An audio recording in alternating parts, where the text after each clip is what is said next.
एक नेकी कम पड़ रही होगी कि अगर वो मिल जाए तो उसे जन्नत मिल जाए, ना मिले तो जहन्नम। मतलब ऐसे मोड़ पर आकर के मामला रुक गया होगा कि बस एक पूरा हो तो सारी बहारें हाथ आ जाए। एक नेकी, सिर्फ एक नेकी। सरकार ने इरशाद फरमाया एक नेकी उसके पास कम पड़ेगी। परवरदिगार आलम इरशाद फरमाएगा ओ मेरे बंदे तुझे छूट देता हूं, आजादी देता हूं, जा अरसे महशर में, जा अरसे महशर में जो जितना तेरा ज्यादा करीबी हो उससे एक नेकी मांग करके ले आ। अरसे महशर में तवज्जो ना मेरे भाई, तवज्जो ना, इधर तवज्जो दीजिए। कोई उकताहट नहीं है, कोई उकताहट, कोई घबराहट नहीं। जलसा अपनी जवानी पर चल रहा है, अल्हम्दुलिल्लाह, कोई कमी नहीं है। आप बिल्कुल घबराए नहीं कि क्या हुआ क्या नहीं हुआ, ये सोचने की जरूरत नहीं है। आप मेरी तरफ ध्यान दें। हाँ, कहां रहन बताइबो? एक नेकी कम पड़ रही होगी। रब तबारका व तआला इरशाद फरमाएगा अरसे महशर में जा जो तेरा ज्यादा करीबी हो, जिसे तू पहचानता हो, जाकर उससे एक नेकी मांग के ले आ, तुझे जन्नत का दाखिला अता कर दिया जाएगा। सुभान अल्लाह। सरकार ने इरशाद फरमाया वो मैदाने महशर में जाएगा और घूमे फिरेगा, हर चेहरा देखेगा और दुनिया में जिन्हें पहचानता था उन्हें पहचानेगा भी। चलते चलते हर चेहरा देखेगा, जानेगा, पहचानेगा, सारी चीजें होगी। लेकिन जहां भी जाकर कहेगा कि मेरे भाई तो दुनिया में मुझसे बड़ी मोहब्बत करता था, एक नेकी मेरे भाई कम पड़ रही है, तो जन्नत जा रहा है ना, एक नेकी मुझे भी दे दे तो मेरा भी काम बन जाए। तो वो कहेगा मुझे खुद की पड़ी हुई है। वो कहेगा मैं तुम्हारा दोस्त नहीं था, तो कहेगा कि मैं तो तुमको नहीं पहचानता।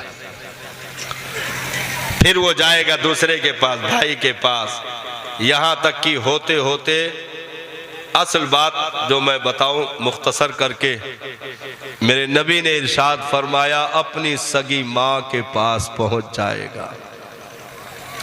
मैंने अभी उसी शोशे को उठाकर बहुत दूर तक माँ की फजीलत पर मैंने एक बात रखी है कि कितनी मोहब्बत एक माँ करती है अपने बेटे से। लेकिन करीम आका ने इरशाद फरमाया सगी माँ के पास जाएगा, बड़ी सारी उम्मीदें लेकर के पहुंचेगा कि मेरी माँ है, मुझे दुनिया में बड़ा प्यार करती थी, 9 महीने मेरी माँ ने मुझे कोख में रखकर पाला, दुनिया में जब आया आंखें खोली उसने मुझे अपने गोद में लेकर परवान चढ़ाया। मैं अगर जरा भी जिद कर लेता था तो मेरी माँ उसे पूरा करती थी, कभी मेरी बातों को टाला नहीं, मेरी फरमाइश को रद्द नहीं किया। आज माँ मेरा ये काम बना सकती है, क्योंकि आज तो कोई भी मदद के लिए तैयार नहीं गए। मेरे नबी ने इरशाद फरमाया जाकर सगी माँ के पास खड़ा होगा और कहेगा ओ मेरी मादरे मेहरबान, ओ मेरी शफीक माँ, दुनिया में तूने मुझे पैदा किया, मेरे लिए तकलीफें उठाई, मेरे लिए कुल्फतें उठाई, दुनिया में तूने मेरी उंगली पकड़कर चलना सिखाया, मैं तेरा वही बेटा हूँ। आज मैं बहुत मजबूरी में हूँ, आज मैं बड़ी बेकसी में हूँ, एक नेकी अगर मिल जाए तो मुझे जन्नत का दाखिला मिल जाए। मेरी माँ आज अपने बेटे को बचा ले, अपने बेटे के इस सवाल को रद्द ना करना, मेरी माँ मुझे एक नेकी अता कर दे। अब हाल क्या होगा? और वाकई वो माँ होगी उसी की। नबी ने फरमाया उसी की सगी माँ खड़ी होगी, उसी के सामने ये बातें करेगा और भीख मांगेगा एक नेकी के लिए। लेकिन आगे कुर्बान जाओ साहब, नबी ने क्या इरशाद फरमाया, वो सारी चीजें जो होने वाली हैं, कुर्बान जाओ उस नबी की जात पर जिसने मदीना की जमीन पर, मक्का की जमीन पर बैठ करके सारी चीजों का खुलासा यही कर दिया। जी बेशक बेशक। हाँ, ताकि बंदा किसी खुशफहमी में मुब्तला ना रहे। हाँ, किसी खुशफहमी में मुब्तला ना रहे कि ये कर लेगा तो वो हो जाएगा, ये बचा लेगा तो वो ये सारी चीजें नबी ने बता दी। आगे सरकार ने इरशाद फरमाया वो सगी माँ होगी, लेकिन जब ये कहेगा कि एक नेकी मुझे दे दे, तो सुनो प्यारे नबी ने इरशाद फरमाया वो माँ होने के बावजूद कहेगी कि मैं तो तुझे पहचानती नहीं। अल्लाह अल्लाह अल्लाह। हाँ, मैं तो तुझे मैं नहीं पहचानती। नबी ने इरशाद फरमाया जबकि वो हकीकत में उसी की माँ होगी, जी सही, लेकिन वो कह देगी कि मैं तुझे नहीं पहचानती। वो रोएगा, गिड़गिड़ाएगा, सगा बेटा हो करके रोएगा कि माँ मुझे कोशिश कर पहचानने की, मैं तेरा लाल हूं। तो इसके बाद जो जुमला आ रहा है साहब, जी मर जाने का मकाम है। हाँ, इसके बाद का जो जुमला है मर जाने का मकाम है। नबी ने इरशाद फरमाया वो रोएगा, गिड़गिड़ाएगा, माँ कोशिश कर पहचान, मैं तेरा वही बेटा हूं जिसकी एक भी फरमाइश तूने दुनिया में रद्द नहीं की। तो नबी ने क्या इरशाद फरमाया, जब वो रोएगा, गिड़गिड़ाएगा, भीख मांगेगा, तो वो कहेगी कि मैंने तो दुनिया में कोई बच्चा पैदा ही नहीं किया। अल्लाह अकबर, अल्लाह अकबर। साफ वो कह देगी कि मैंने दुनिया में कोई बच्चा पैदा ही नहीं किया। अब कहां जाएगा साहब, जी कहां जाएगा, किसके दर हाजिरी देगा, किसके चौखट पर पहुंचकर कुंडी खटखटाएगा। जब सगी मां पहचानने से इनकार कर जाए तो फिर कौन सा दरवाजा उसके लिए खुलने वाला है।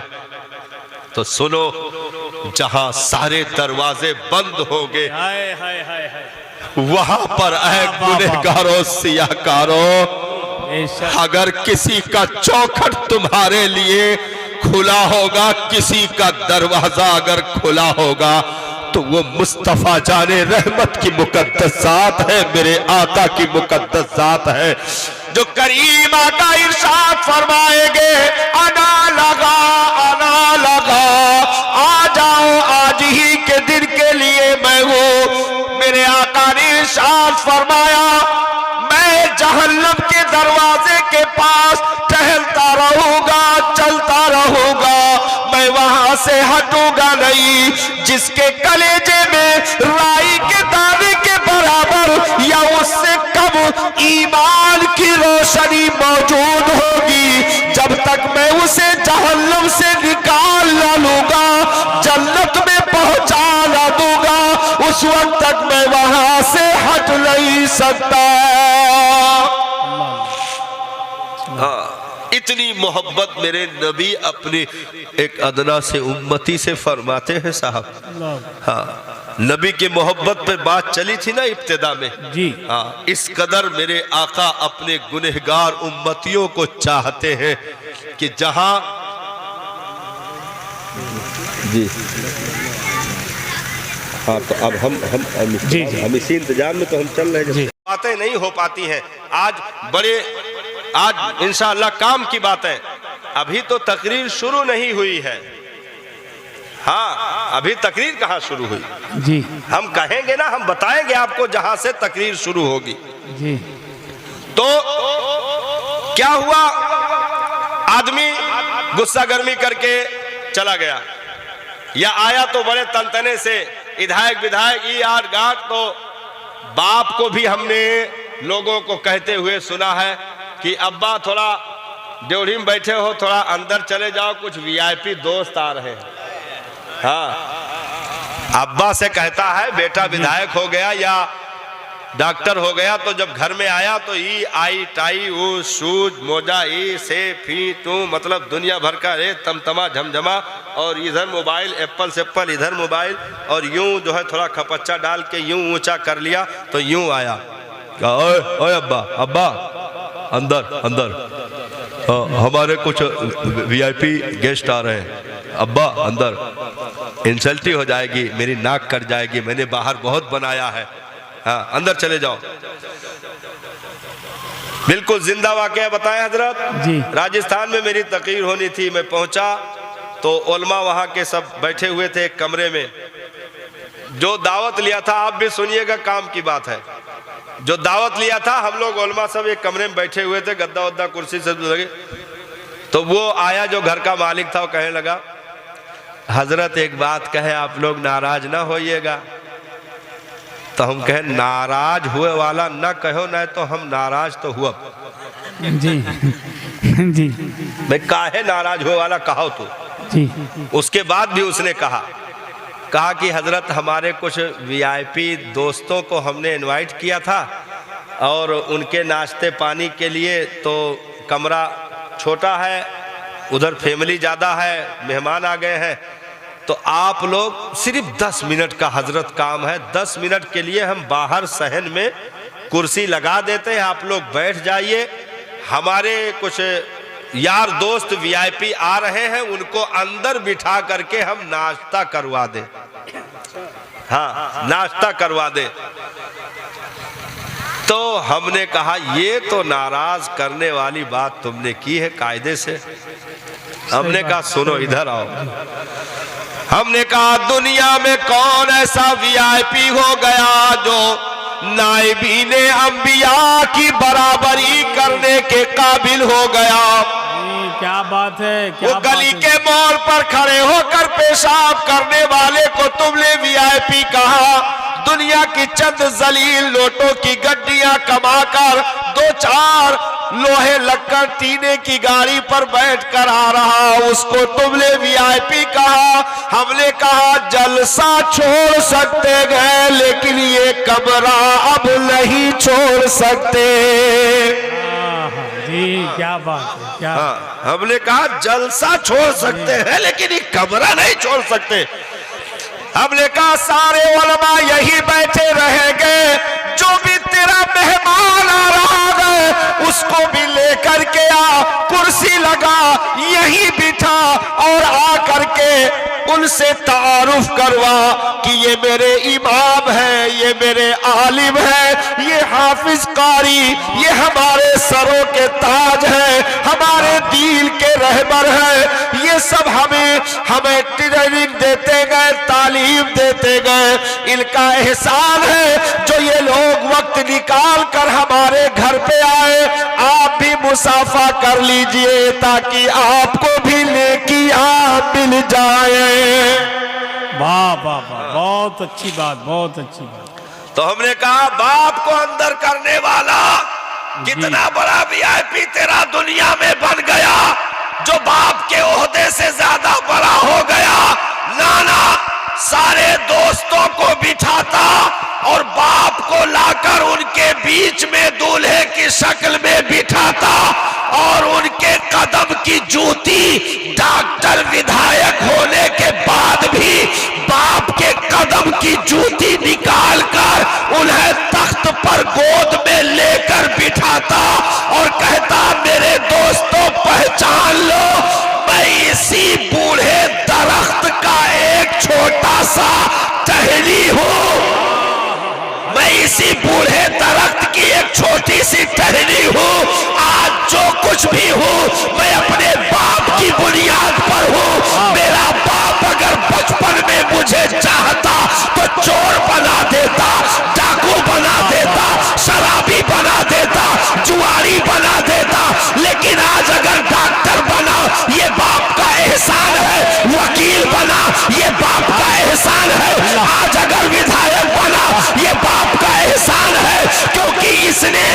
स्कूल से लेकर के कॉलेज तक, वहां से लेकर के मदरसे तक मेरी उंगलियां पकड़ करके हर ऑफिस में हाथ जोड़कर कहता रहा बचपन में मेरे बच्चे को पढ़ा दो, मैं अपनी दौलत बेचने के लिए तैयार हूं, लेकिन अपने बेटे को मैं जाहिल नहीं रख सकता, इसलिए मेरे बच्चे को पढ़ा दो, इसे इल्म दे दो। तो आज जो कुछ हूं मैं बाप की बुनियाद पर हूं, इसलिए ऐसे वीआईपी न बनो कि माँ बाप से ऊंचे लगने लगो, ऐसे वीआईपी बनो कि माँ बाप की जूती हो, तुम्हारा सर रखा हो और ये कह रहे हो कि अगर मेरी पहचान बाकी है तो इन्हीं बूढ़े माँ बाप की बुनियाद पर बाकी है। नारे तकबीर, नारे रिसालत, फैज़ाने गौसे आज़म, अज़मते वालिदैन, शाने वालिदैन, मसलके आला हजरत, तालीमाते आला हजरत, नारे तकबीर, सुभान अल्लाह सुभान अल्लाह। इसलिए हम और आप जबरदस्ती वीआईपी बन जाते हैं, जी सही बात, ये हमारी सबसे बड़ी भूल है, जी सबसे बड़ी गलतफहमी है कि हम माँ बाप को छोड़ करके वीआईपी बनना चाहते हैं। देखो दरख्त कितना भी बड़ा हो जाए, एक जुमला आज की रात का सबसे भारी आने जा रहा है हजरत, जी अता हो। दरख्त कितना भी बड़ा क्यों ना हो जाए, अपने जड़ में एक नन्ही किसुली का एहसान कभी भूल नहीं सकता। हाँ, जो नन्हा बीज जिसने जमीन में सड़ करके अपने वजूद को खत्म कर दिया और फिर वहां से एक दरख्त को जवानी अता कर दी, अब उसका एहसान देखना चाहते हो, उसका एहसान देखना चाहते हो। एक मिसाल दे दूं साहब, उसका एहसान देखना चाहते हो, उस किसुली का, उस नन्ही बीज का एहसान देखना चाहते हो जिसने भाई जमीन में आपने बीज डाला, एक किसुली दबाई, आम की किसुली दबाई या और किसी दरख्त की, तो आहिस्ता आहिस्ता उस किसुली के ऊपर का हिस्सा सड़ता है, अखवे निकलते हैं, फिर उसके बाद पूरा वजूद आहिस्ता आहिस्ता खत्म हो करके दरख्त में तब्दील हो जाता है। तो नन्ही किसुली तो जमीन में गई, उसने अपने वजूद को फना कर दिया और एक दरख्त को जवानी अता कर दी। अब दरख्त ये कहे कि मैं तो जमीन के पानी से उठा हूं, मैं तो खाद के बदौलत उठकर खड़ा हुआ हूं, तो किसुली कहेगी ओ नादान, मेरा एहसान देखना चाहता है, अपने अंदर लगे हुए फल को तोड़ करके उसके अंदर झांक कर देख तो सही, मैं वहां बैठी हूं, हर फल में मेरा जलवा है, हर डाली पर मेरा कब्जा है, इसलिए तेरा वजूद बगैर मेरे पहचाना नहीं जा सकता है। पूरे दरख्त में कुंटलों आम लगे, जिस आम की जांच करोगे वही नीचे वाली किसुली अंदर मुस्कुराती नजर आएगी।